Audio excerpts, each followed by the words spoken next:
Major news over the weekend. Donald Trump has been fined $364 million in total. This could be about a $450 million penalty for fraud in this incredible case out of New York. Trump wildly triggered by this, and we will talk about that. The New York Times reports Trump fraud trial penalty will exceed $450 million. There is talk of bankruptcy. And the reason why is that even billionaires don't typically keep this much cash around. The New York Times adds the ruling in Trump's civil fraud case could cost him all his available cash.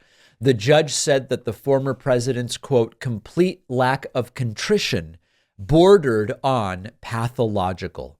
The order here is $355 million plus interest, as well as a 2-year ban on, a 3-year ban for Trump on doing business in New York, a 2-year ban on Eric and Don Jr. from doing business in New York, and a $4 million fine for each of Trump's adult sons, Eric and Don Jr. This pushes the total believed penalty to $450 million. So, couple different things here.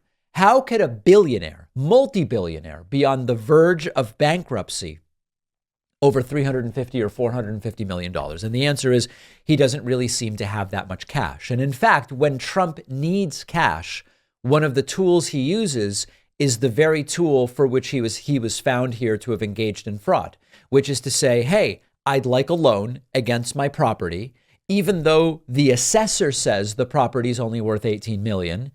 I believe it's worth $1.5 billion. Give me a loan, 80% of that number rather than 80% of 18 million. So Trump's often used tool to get the cash that he needs is potentially not going to be available here.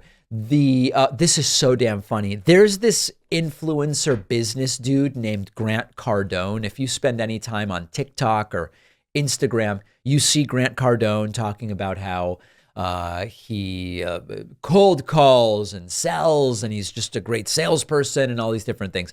Turns out that he's a big time Trump suck up. And Grant Cardone's wife, in the immediate aftermath of this verdict, created a GoFundMe trying to raise $350 million for Donald Trump. I think so far they've raised like $350,000 or something like that. But here's the really funny thing. GoFundMe has a policy which says you can't raise money for legal penalties when someone has been adjudicated guilty or responsible. This is one of the things you're not allowed to use GoFundMe to do. And so as of this morning, the fundraiser was still up. It very clearly violates the rules of GoFundMe. I am hopeful that the Cardones will be extra humiliated by the entire thing being taken down. Trump's legal path to this, now this is for real. Trump's legal path is that he includes some fine print in his campaign fundraisers that says, some portion of this could be used to pay off legal settlements. As long as he discloses it, even in the fine print, lawyers are saying that it would be legal to fundraise directly to pay this off. Whether Trump can do it, I don't know. Is bankruptcy really in Trump's future? We just don't know. After the break, I will show you the monumental triggering of the entire Trump family as a result of this delightful lawsuit. And remember, on this show, everybody gets due process. Trump has had it, okay? And so that's why we can now say this isn't about lock him up, lock her up for no real reason. Trump has been found to have engaged in fraud. A judge has determined what the penalty should be. And now it's fine to say he got due process. And now it will be a very sweet thing to see Trump finally face some kind of consequence.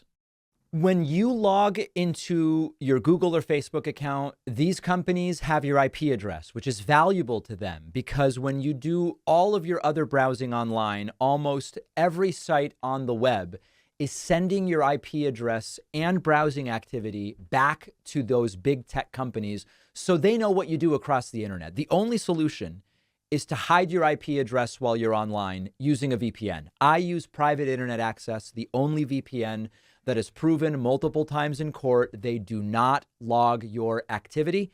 Private internet access is optimized for streaming and for large downloads. You can access content on streaming platforms like Netflix that's normally only available in other countries. Private internet access now has 91 country servers to pick from and new dedicated IP locations. It also comes with their built-in ad and malware blocker called Mace, which blocks virtually all pop-ups.